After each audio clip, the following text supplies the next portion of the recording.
Salut à tous et bienvenue sur ma chaîne pour cet avant-match entre Lens et Monaco, dernière journée de Ligue 1, 38e journée et dernier match de la saison aussi pour l'AS Monaco, 44e match quand même cette saison parce que l'AS Monaco est allé au bout de toutes ses compétitions, en Coupe de France bien sûr, mais malheureusement avec une défaite en finale contre le PSG, vraiment très triste malheureusement. Mais enfin bon, c'est comme ça, on va pas revenir dessus, là on est là pour parler de Ligue 1 et du coup de cette course à l'Europe, puisque mine de rien Monaco a encore la possibilité de finir dans les 4 premières places, peu importe la place, on a encore une toute petite chance d'être champion de France, même si on n'y croit pas trop, mais ça reste mathématiquement possible d'être premier, d'être deuxième, troisième et malheureusement quatrième, parce que l'Olympique Lyonnais est seulement à un point derrière nous et a un match très très simple, on le verra tout à l'heure. Donc voilà, match important pour l'AS Monaco pour bien finir cette saison, espérer d'être au moins top 3 pour jouer la Ligue des Champions et après regarder tranquillement le match de Manchester United et espérer qu'ils gagnent pour nous donner une qualification directe. Mais voilà, ça c'est encore une autre histoire. Pour l'instant, on va surtout s'intéresser du coup à ce déplacement de l'AS Monaco pour que je vous donne toutes les petites infos. Petit aparté juste pour dire, du coup il n'y a pas eu de live Twitch sur cette vidéo, tout simplement parce que j'ai déménagé durant le week-end, j'ai pas de connexion internet qui me permet pour l'instant de faire un live sur Twitch, parce que du coup j'ai pas encore de connexion tout court et qu'avec mon iPhone ça aurait été compliqué, ça aurait trop lagué. Donc c'est le dernier de la saison, c'est pas trop grave. On revient en forme pour la saison prochaine. Allez, on est parti sur ce match et bien sûr sur cette journée, 38e journée, la dernière, comme je le disais, l'AS Monaco est 3e à l'heure actuelle avec un point d'avance sur l'OL et un goal average qui n'est pas favorable pour nous en cas d'égalité de points, 5 buts d'écart. En la faveur bien sûr de l'OL. Le PSG est devant nous avec 2 points d'avance seulement aussi. Plus 23 goal average, autant dire que là aussi il ne faut pas compter sur une égalité de points pour leur passer devant, même si ça est déjà compliqué. S'ils font match nul et que nous on gagne, c'est encore possible. Et bien sûr, le LOSC, 3 points devant nous avec 6 buts en leur faveur aussi sur le goal average. Donc voilà, mathématiquement, si on gagne ce match très largement contre Lens, que Lille se prend les pieds dans le tapis et perd et que le PSG aussi perd, et on est champion. Ce serait quand même miraculeux de se voir champion sur la dernière journée comme ça, ce serait un peu inédit. Ce serait beau, mais voilà, très très peu d'espoir. Pour moi, c'est impossible que Lille et le PSG perdent, ça paraîtrait complètement fou. Voilà. Du coup, du côté des matchs, nous, on fait un déplacement très compliqué à Lens, c'est plus facile pour nos adversaires quand même. Lyon derrière nous, on reçoit Nice, pardon, et on le sait très bien ce qui va se passer. Ça va être du 3-4-0 très très facilement. Les Niçois sont absolument plus rien à jouer.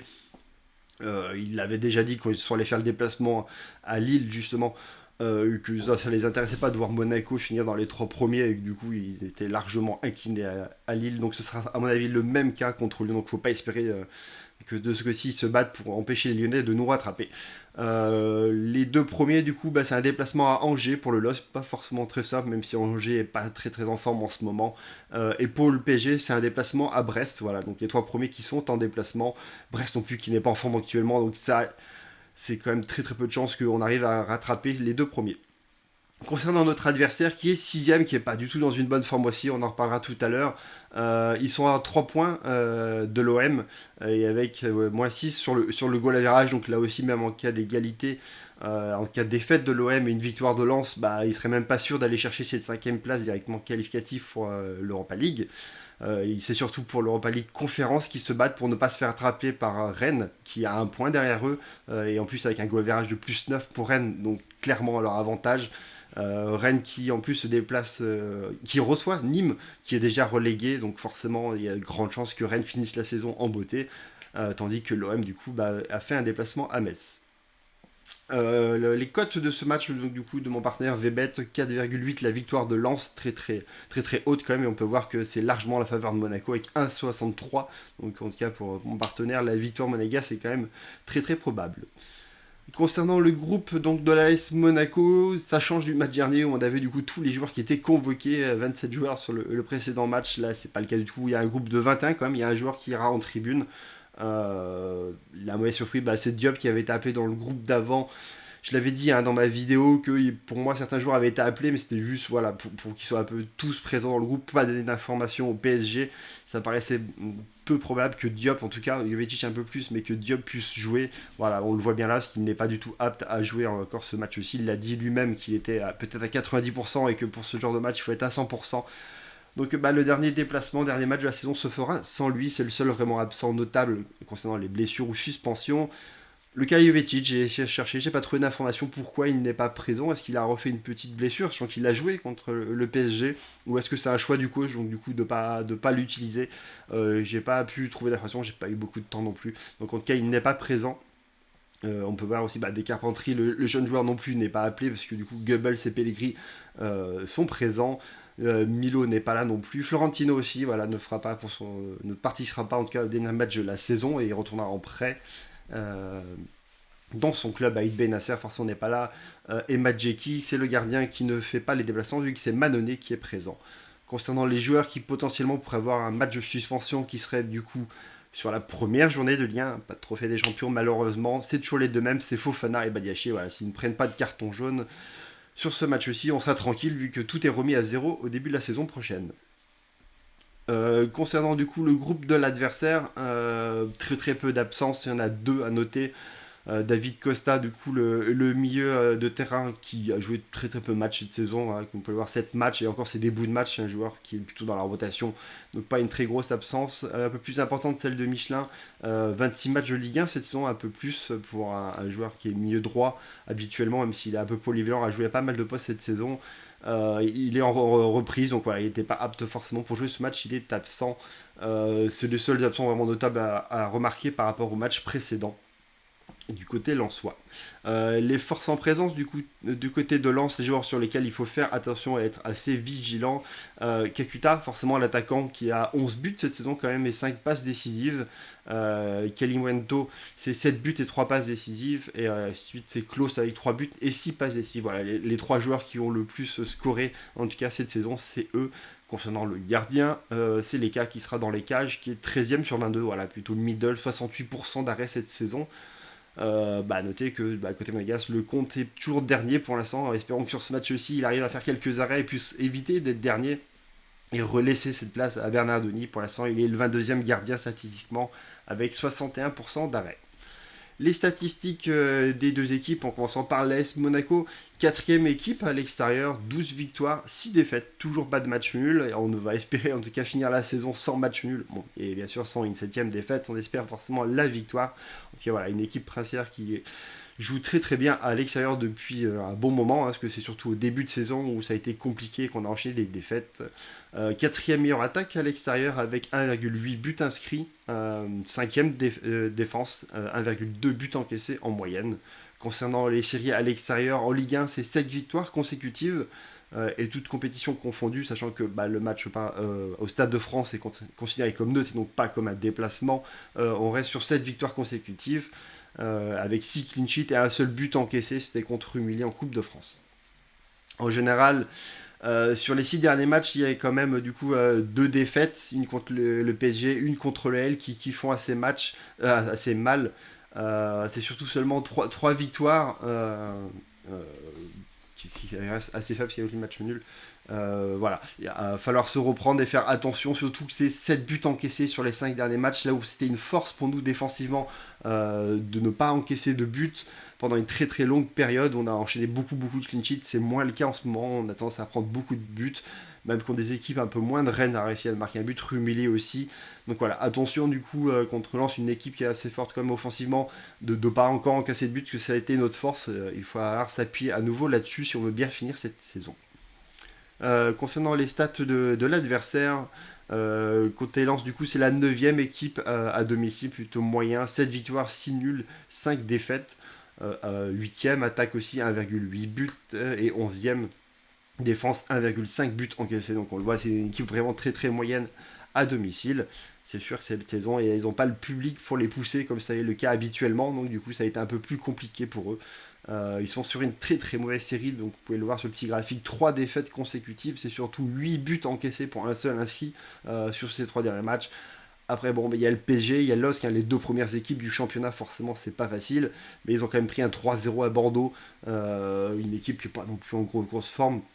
Donc voilà, on rencontre une équipe de Lens qui est dans le doute en ce moment, donc c'est vraiment à en profiter actuellement. Même sur les 10 derniers matchs, en étant un peu plus largement, c'est seulement 3 victoires, 3 nuls et 4 défaites. Donc voilà, même si cette équipe est quand même assez haute au classement et a enchaîné de très très beaux résultats passé un temps, c'est beaucoup plus dur cette fin de saison. La fatigue doit beaucoup jouer aussi. À domicile, du coup, seulement 2 victoires sur les 5 derniers matchs, et ces 2 victoires sont contre Nîmes et Lorient, donc vraiment 2 équipes au fond du classement.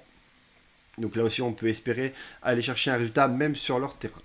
Les statistiques, du coup, entre les deux équipes, en faveur de l'AS Monaco, même si on est en déplacement. Concernant le nombre de tirs, du coup, Monaco avec 12,6 est la 5e équipe à le plus frappé. Lens c'est pas très loin avec ses 12 tirs, ils sont 7e au nombre de tirs du coup encaissés. Monaco reste premier pour l'instant avec ses 8,7 tirs subis par match. On va espérer finir la saison en tout cas premier sur ce classement là, ce serait très très bien. Lens est 7e de ce côté-ci avec plus de 10 frappes subies par match. Concernant la possession, Monaco est sur une équipe de possession 4e de Ligue 1, là où Lens est 10e. Côté passe, c'est à peu près équivalent, même si le nombre de passes est largement à la faveur de Monaco. Sur le pourcentage de passes réussies, Monaco c'est 7e, Lens 8e. Donc voilà, des résultats à peu près équivalents. Une équipe de Lens qui fait beaucoup de foot, hein, plus de 14 fautes par match, c'est pas mal. Donc attention de ce côté-ci, côté clean sheet forcément largement à la faveur de Monaco, parce qu'on les a enchaînés sur une belle période, c'est 2 fois plus pour l'AS Monaco. On va espérer en faire un, même si j'y crois pas trop, sur ce dernier match de Ligue 1. Côté des arrêts, forcément, c'est toujours comme à chaque match, j'ai pu le dire, largement en faveur de gardiens adverses, vu que nos gardiens, déjà, il y a très très peu de frappes subies par notre équipe, et du coup, ça encaisse des buts quasiment à chaque fois, parce que 60% d'arrêts pour un gardien, voilà, ça donne 1,7 arrêts par match seulement. Concernant l'historique entre les deux clubs, l'historique général est en faveur de l'AS Monaco, 46% de victoire, mais comme vous pouvez le voir, c'est surtout à domicile, où il y a seulement 6 défaites en 50 matchs, donc vraiment très très en notre faveur, même si cette saison ça ne nous a pas réussi. À l'extérieur, c'est plus compliqué, seulement 22% de victoire à Bollaert, 11 en 49 matchs, c'est très très peu. On va espérer que pour la 50e, on réussisse à faire cette 12e victoire. L'historique depuis notre remontée en Ligue 1, très très léger, forcément, parce que Lens n'a pas fait beaucoup de matchs en Ligue 1, donc on les a très peu rencontrés. Ça a commencé surtout par ce 6-0 en Coupe de France l'année de notre remontée. Et du coup, on a enchaîné par 2 belles victoires aussi la saison 2014-2015 avec un 2 et un 3-0. Donc voilà, aucun but encaissé sur ces 3 premiers matchs. Malheureusement, c'est le match aller qui nous fait très très mal, puisqu'on a pris un 3-0 à domicile cette saison. Là où on perdait très très peu, on reste sur cette mauvaise note. On va espérer du coup gommer tout ça pour repartir sur une nouvelle série de victoires. Concernant les compos des médias, très peu de différence entre l'équipe et Nice matin. Côté Monégasque, c'est toujours les mêmes questions, toujours les deux mêmes postes où on sait très très peu de choses. C'est est-ce que Badiachil va jouer ou est-ce que Dissassi va jouer. Voilà, donc Badiachil c'est pour l'équipe, Dissassi c'est pour Nice matin, et l'autre poste c'est toujours Aguilar ou Gelsons. Jason Martin c'est pour Nice matin et Aguilar c'est pour l'équipe. Généralement il y a aussi toujours la question de savoir si Jovetic va jouer en pointe à la place d'un des deux attaquants. Là il n'est pas dans le groupe, donc forcément les deux médias sont assez d'accord pour que ce soit Voland et Ben Yedder devant, appuyé par un Golovin vu que Diop n'est pas là non plus. Concernant l'adversaire, il n'y a qu'un seul poste qui est questionné, Medina pour l'équipe sur le 3e défenseur central, là où c'est Fortes pour Nice matin. J'ai regardé les 2 derniers matchs, ça alterne entre les deux joueurs, sachant que sur le dernier, du coup, c'était Medina qui a joué, donc potentiellement ça peut être Fortes sur celui-ci qui joue, vu le dernier match, c'est quand même un 3-0 subi. Concernant l'arbitrage de ce match, ce sera Monsieur Pignard qui nous arbitrera, donc voilà, qui arbitre depuis très peu de temps en Ligue 1. Ce sera son 4e match pour nous cette saison quand même, qui nous a arbitré en coupe. D'ailleurs oui, je m'aperçois que j'ai laissé Ligue 1, alors que non, c'était un match de coupe, le 0-0 contre Metz. On se rappelle surtout de ce premier match où il nous a arbitré, c'était contre Strasbourg, où on a pris 2 cartons rouges. Si celui de Dissassi laisse peu de place au doute, c'est plutôt sur Suameni qui, je vous rappelle, il glisse sur le ballon, il vient tacler le joueur. Et il prend son 2e jaune là-dessus, le premier jaune aussi sur une semelle qui était vraiment très très limite, très tôt dans le match. Voilà, il avait pris un carton rouge très sévère, sa note est très très mauvaise, on peut le voir. Le reste des 2 autres matchs, pas grand chose à dire, c'est des arbitrages plutôt bons, même s'il se situe à la 17e place pour l'instant du classement des arbitres. Pas grand chose à signer en tout cas pour l'instant sur cet arbitrage là. Concernant les pronostics sur ce match, le dernier match de la saison aussi en prono ASM. En tout cas, je souhaite bonne chance à tous les joueurs du coup pour aller chercher les 4 maillots qui sont en lot. Pour ma part, je vais essayer de me maintenir et essayer de finir dans ce top 10. Actuellement, je crois que je suis 5 ou 6e. Donc voilà, essayer de finir sur une bonne note. En tout cas, je pars sur un 1-2 pour l'AS Monaco. Pour moi, on va encore encaisser un but, parce qu'on a une équipe de Lens qui, offensivement, est assez forte, assez plaisante aussi à avoir joué. Monaco a tendance vraiment à encaisser des buts en ce moment. Je m'attends encore à une petite boulette de notre défense ou de notre gardien et que malheureusement on subisse ce but. Après, j'ai vraiment confiance en nos joueurs pour aller chercher la victoire, même s'il y a eu cette défaite et qu'elle doit être démoralisante. Je pense que les joueurs ont vraiment à cœur de finir positivement cette saison, d'aller chercher une qualification en Ligue des Champions. Donc voilà, je vois la victoire de notre club, pas non plus sur un score fou, parce que physiquement, je trouve qu'on est quand même très très fatigué et qu'offensivement, on apporte très très peu de solutions devant. Donc voilà, seulement une courte victoire de un but pour moi. Est-ce que la MS Monaco finira troisième exactement? Pour moi, oui. Parce que certes, on va aller gagner et donc empêcher les Lyonnais de nous passer devant. Mais je vois ni le LOSC ni le PSG perdre déjà les deux matchs et qu'on puisse leur repasser devant. Au minimum, ça fera des matchs nuls ou des victoires. Donc pour moi, on restera à cette troisième place. En tout cas, c'est ce que je nous souhaite. Parce que du coup, ça veut dire qu'on nous, on a déjà gagné notre match et derrière, on a juste à regarder les résultats des autres adversaires. Est-ce que Ben Yedder finira troisième meilleur buteur de Ligue 1? Exactement, à l'heure actuelle il est deuxième ex aequo, mais du coup suivant le classement de la LFP il est derrière de paille, parce que du coup il a dû jouer, non parce qu'il a inscrit plus de buts sur penalty. Pour moi oui, même si Ben Yedder en tout cas c'est pour moi le joueur qui va nous faire du bien, c'est notre capitaine et je compte sur lui pour inscrire des buts ce soir. Je pense malheureusement que du côté lyonnais ça va inscrire pas mal de buts aussi, ça va finir sur un 3-4-0 contre Nice et que Depay va forcément pour son potentiellement dernier match avec l'OA tout faire, en tout cas et ses coéquipiers aussi pour se mettre en avant et inscrire des buts. Donc voilà, s'il met autant de buts que Ben Yedder ce soir, ils seront toujours à égalité et ce sera toujours à l'avantage du Lyonnais. Donc pour moi, Ben Yedder finira encore troisième et de toute façon Mbappé est aussi beaucoup trop loin pour être rattrapé ce soir. Concernant mon 11, je pars du coup avec un CDB titulaire, parce qu'on pourrait toujours se poser la question de savoir est-ce qu'on va pas réaligner une défense avec 3 défenseurs centraux et pas CDB. Pour moi, il fait tellement un bon match contre le PSG qu'il n'y a pas de raison de s'en passer sur ce match-ci. Pareil, Dissassi ne nous fait pas un bon match contre le PSG. Il nous fait une erreur qui coûte cher.